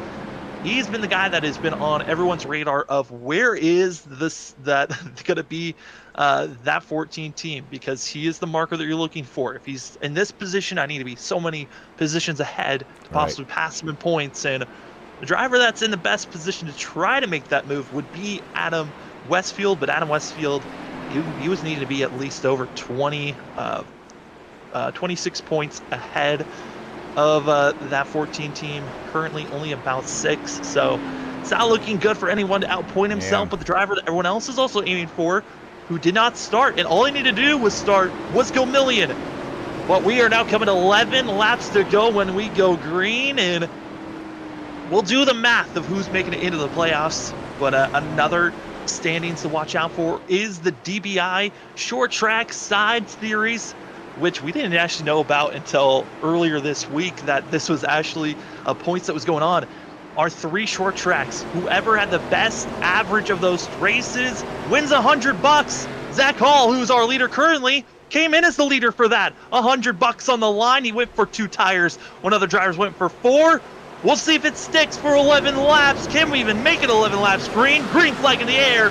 Well, as we head to turn number 1, Danny Cochran already at the quarter panel of that of Brian Johnson. Johnson's got to make sure he gets a good launch out of the corner. Oh boy, they're going to be all right. Just at the corner is the 2 to the 28.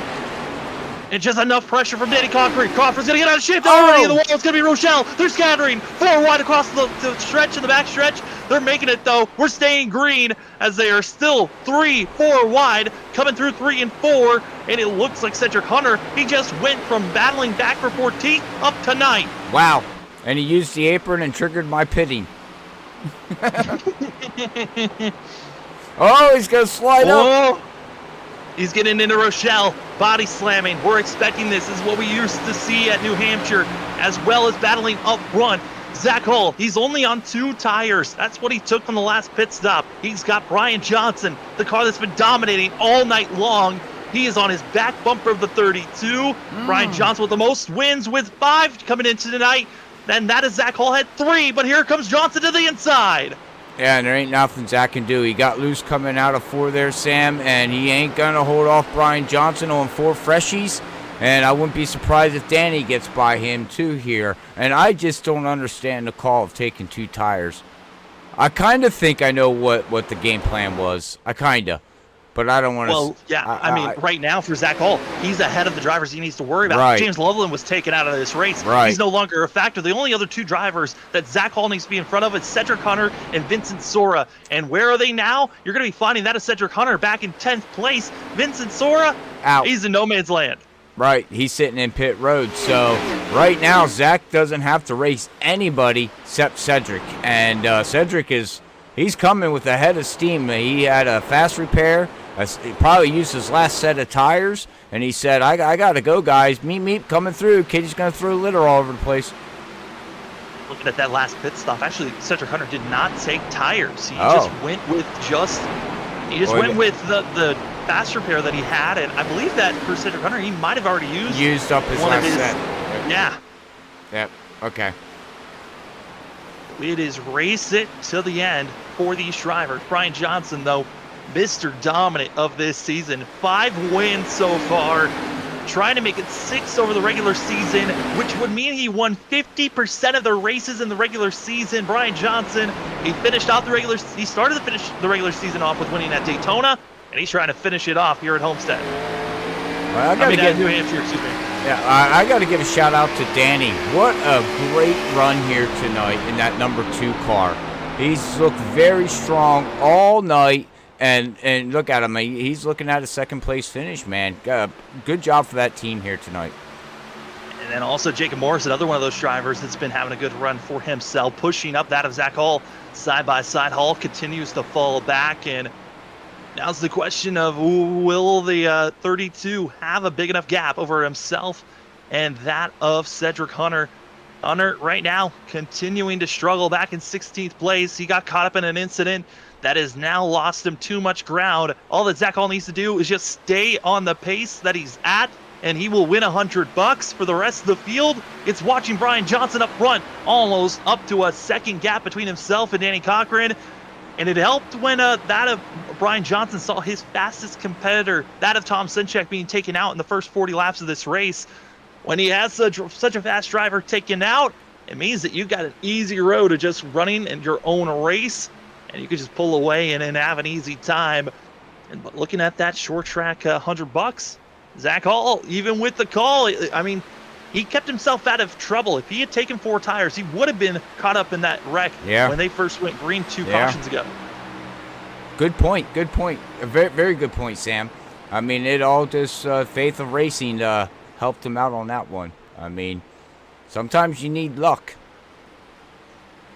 And for some of these drivers, they're going to need a little bit more help for themselves. Adam Westfield, with that of Gomillion not even starting this race, it puts a shot for Adam Westfield. If he has a big enough gap, possibly could point his way into the next round, trying to get by that of Marcus Gomillion, but he's got to also just be worrying about some of the other drivers that have some good points for themselves. Nathan Soren's looking good points-wise. He could be possibly stealing a position away. We're going to do the math of who's going to make it into the next round, but coming around the course, coming out of turn number 4, Brian Johnson coming to the white flag. 1 to go here at the Max Motorsports 150. Brian Johnson's just been on cruise control, got the pole position, and never truly looked back. The only time he wasn't leading is when he had to go down into pit road to get service done. He is going for his 6th win. 8 top 5, 8 top 10. Brian Johnson at the 28, Cat 5, Category 5. Gotta love these wins. He wins again here at New Hampshire. As everybody else comes across that start-finish line here, Sam, man, Category 5 is going to come strong into the playoffs here, ladies and gentlemen. But again, it's going to get down to the nitty-gritty as we get ready for the playoffs starting next week. So it's no holds bar once we start going in there. You know, we're going to see pressures amping up. People are going to race stronger. It's going to come down to some drivers might have to get wins. And, you know, man, I don't know. It's going to be very interesting to see. But great racing here tonight by everybody in this league. It was very stout. And congratulations to Zach Hall. He's going to walk away tonight with that $100 prize. So congratulations to him on that. And congratulations to Brian Johnson on getting this win as he's going to burn it down here. Nice win for him there, Sam. But all right, ladies and gentlemen, well, we're going to get ready to get our top 3 for our post-race interview here tonight from Max Motorsports 150. But we'll be right back as we get everybody ready. So please stay tuned. Like I said, please do not leave. We're going to do some mathematical and maybe try to give you some information on who made the playoffs and who did not make the playoffs. Sam is probably already working at that and looking at that. So, but we'll be right back within, I don't know, 3 minutes. So give us a little bit of time and we'll be right back.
Points. But once again, our victor here tonight, Brian Johnson, with his 6th win of the season, continues to just pile it up. Then you've also got Danny Cochran in 2nd place.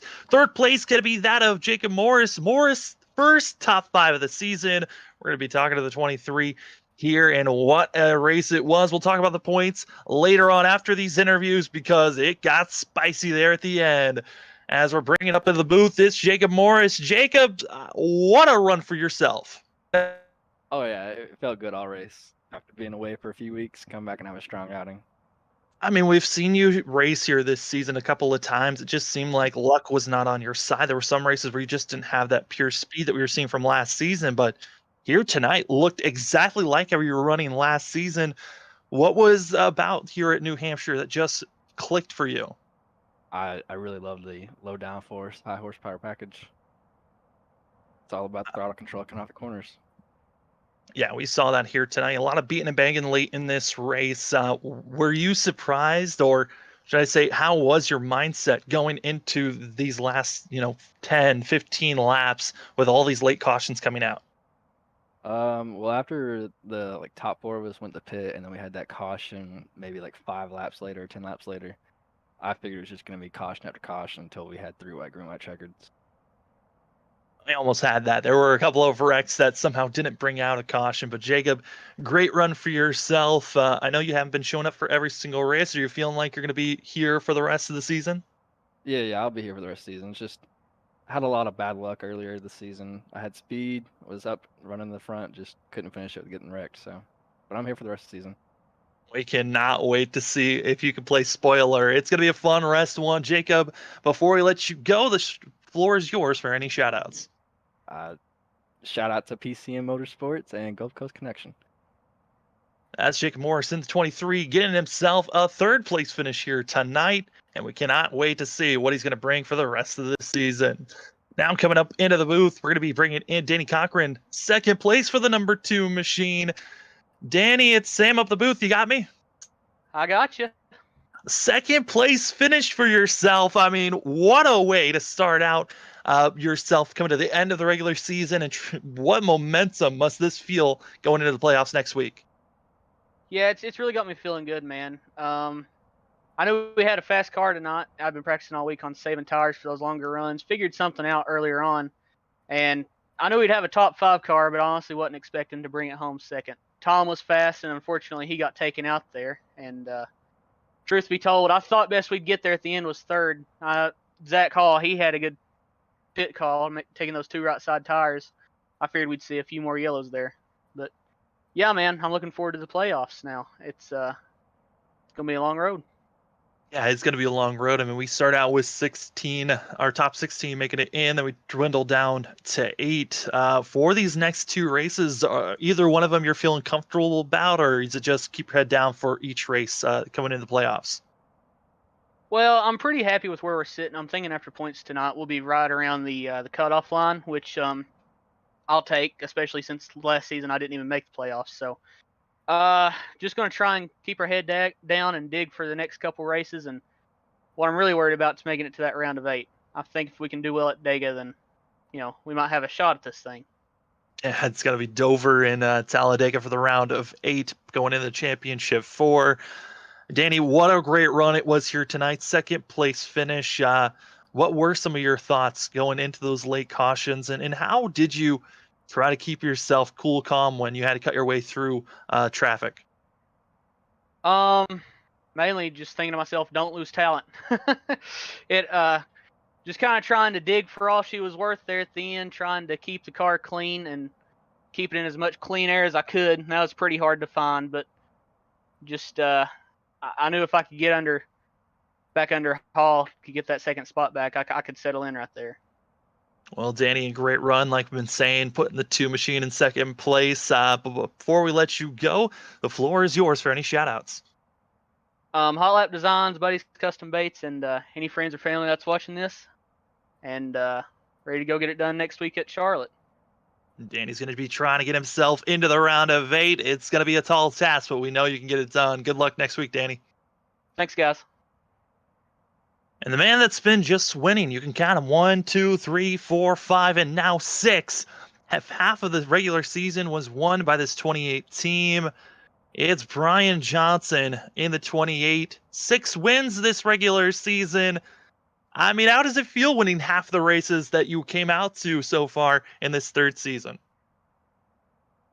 Feels pretty good, but I know I got a bit of a target on my back now. So yeah, I mean, it's like I was talking with Danny just before we came up here. It's like, all I do is just drive the car, so speed. It's just I'll just drive it. I mean, speaking about driving it here tonight, you just seemed like you were driving your own race while everyone else was trying to get into a mad dash to keep up with you. What were you feel like you were doing differently compared to some of the other drivers out there here tonight?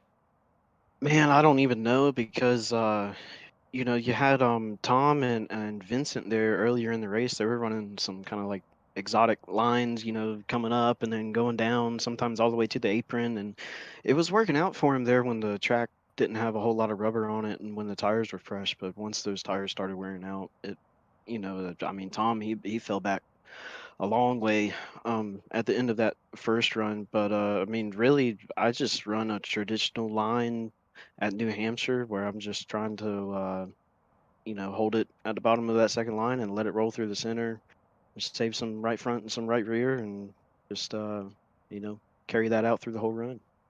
And you did it almost perfectly here tonight. You touched on it, though. You feel like you have a target on your back. We're going to the round of 16. It's only 2 races per round before we get to the championship 4. It's Charlotte as well as Richmond. How are you feeling about these next 2 races? Well, Charlotte, I always like going there because I have decent success, but that's also my home track for these NASCAR tracks that we go to. So it's always good to go there and race. And then Richmond, I've always felt pretty good at Richmond. Again, another track where you gotta, it's that low downforce, high horsepower package, and just rolling the center is something I feel like I'm pretty strong at. So those two tracks, looking to have some success, and really all I've got to do is just ride the momentum that I've got, and it should be fine. Well, Brian, you did a great job here tonight. Your 6th win of the season, and I think you really are probably the favorite to watch out for going into the playoffs, but you never know. Each round's so different. Brian, before we let you go, though, the floor is yours for any shout-outs. Well, first off, I got to thank Hunter Hayward for driving the Category 5 GT3 car tonight in the Spa 24-hour race, because I wasn't sure if I was going to have to do it, but he's been in there this whole time while we've been racing, so definitely got to thank him. And got to thank all the rest of my teammates as well, Zach, Cedric, Nick, and Brandon Colley there. And then you guys for putting on a great show as always, everybody that tuned in. And then everybody at the league over here is a great place to race at. I enjoy racing here. I don't know if everybody else enjoys me racing here, but I enjoy racing here. And then just a quick shout out to all the athletes from the U.S. that are in the Olympics right now. Watched the opening ceremonies last night, so that was pretty cool. And so, yeah, that's pretty much it. That's Brian Johnson in the 28 Category 5 machine, getting himself another win. That's 6 for the season. As we head into the playoffs, Brian Johnson is going to be top of the board in the points. And good luck, Brian, going into the playoffs. Thank you, sir. Well, Robert, we had fun under commercial break before interviews of calculating the math and figuring out who won what, who won this. We had 2 standings to look at. We had first the DBI Short Track Side Series. This was a series where for the 3 short tracks ran during the regular season, that being North Wilkesboro, Martinsville, and New Hampshire, the drivers who had the most consistency through those courses were going to be finding themselves earning $100. Zach Hall came in as the favorite, but we saw in those final 15 laps, driver after driver that had a potential shot to beat Zach Hall being taken out. So congratulations to the 32 team who got 2nd place at North Wilkesboro and Martinsville and comes out with 4th place finish here tonight at New Hampshire. Zach Hall, your $100 winner for the DBI Short Track Side Series. Congratulations. As our other point standings, the one that we kind of care a little bit more as a league as a whole is the championship. Who is going to be making our top 16 and moving on into the playoffs? We already kind of knew a lot of our favorites coming in. The 5 drivers that locked themselves in before this race even started based off of wins. That's Brian Johnson, Zach Hall, Cedric Hunter, as well as that of Kyle Rochelle and Thomas Waltzer. Drivers that just needed to show up, they would have locked themselves in. That being Vincent Sora, Tom Sinchek, Max Foner, the Professor Sean Hunt-Stutler, Danny Cochran, Brandon Colley, and Dakota Moniz. The driver that showed up but didn't run a lap, so it didn't count, that being Maurice Gomillion, he was on the bubble spot. We also had 3 other positions that we had to see who was going to be making it in. James Tremmel and also that of Bird. They made it into the next round. Luckily, they had enough points with where they finished. They're good to making it on, which left us with that of who was going to be making it. Was Gomillion going to be knocked out? And did Thordick make enough points? And the question is, yes, both drivers, that of Maurice Gomillion by 10 points, beating out the driver that raced here tonight of Nate Soren, winning out and is going to be moving on to the playoffs. Congratulations to Gomillion. And for that of Thordick, Jesse Thordick, he'll also be moving on by quite a large margin, but will be our 15th driver into the playoffs. Congratulations to all 16 drivers that are moving on. Robert, playoff time starts. We start with the round of 16. Charlotte Dover, then Charlotte and Richmond. Then we go to the round of 8. We cut the whole entire field in half, where we go to then Dover, Talladega. That is going to be the toughest round you could possibly ask for. And then we go to our championship 4 at Homestead. It's ramping up. 5 more races left in this season. That is right. Well, all right. Well, congratulations to the top 16 that made it in. And the ones that had to show up here tonight and do a hard-nosed battle racing and point their way in and just do what they needed to do. Congratulations to them. And again, congratulations to all of the top 16. Wish you nothing but the best of luck the next 5 weeks here, and see where they go. With that being said, also wanted to give a big shout out to Zach Hall. Congratulations to him on doing what he needed to do, bringing home that $100 grand prize for him tonight. Great strategy call at the end when I second guessed it. I should never second guess Zach Hall. That I'm an idiot. I know I'm an idiot. Just if Zach says it, do it. If for some reason he's got the knowledge, man. Unreal. But congratulations to him. And then congratulations to all the drivers tonight for showing up here tonight with these guys here. But we'll bring up, as we're getting ready to end this here, but we'll bring up the unofficial results. As you can see here, we got Brian Johnson's going to bring home the win with Danny Jacob. Zach Hall's going to round out in 4th position. You got Nick Crawford. Great run for him there, Sam, bringing it home 5th. Brandon Cawley. Daniel Keith Jr. in 7th. Max, tonight's sponsor, tonight's race, is going to bring it home 8th. Adams, nice run, top 10 for him, is going to bring it home in 9th position there. And then we got the 5 there of Dakota. Finishing in 10th, and then you can look down through the rest of the field here. Is there anybody that you see outside the top 10 that's kind of a shocker? I mean, the only one that I'd really say here, Sam, would be Vincent Sora would really be the one that is going to stand out to me. Tom and Vincent, they're the 2 ones that is kind of shocking to me here tonight. Yeah, those are the 2 glaring issues of both those drivers. And also at 16, Cedric Hunter, he was looking quick for himself and was not able to finish even in the top 15. So I think those are the 3 drivers coming into tonight that we were expecting big things from. And just for that of Tom Sinchak taken out early by a lap car, and then for that of Vincent Sora as well as Cedric Hunter, late race incidents taking them out. And it's all about having that kind of a luck and having the skill and track position where you need to be to avoid the carnage. And for that of Brian Johnson, he's figured out that key of having the track position. When you're up front, usually you're not the one who's going to be taken out. But for everyone else, it is just a bunch of hope I don't get taken out this week. But who really knows? It's playoffs right around the corner. Robert, it was a fun one here tonight. We knew it was going to be a blast to watch these guys just because of the 2 standings we were watching of who was going to get $100, who was making it into the playoffs. But late there, you called it. We were going to see some late cautions. They came out, made things dramatic, different strategy calls made. And Brian Johnson's 6th win of the season goes to that 28 team. That is correct. 6 wins for him. But all right. Well, with that being said, Sam, thank you everybody. Thank you for calling tonight's race with me here tonight. It was fun with these 2-point systems.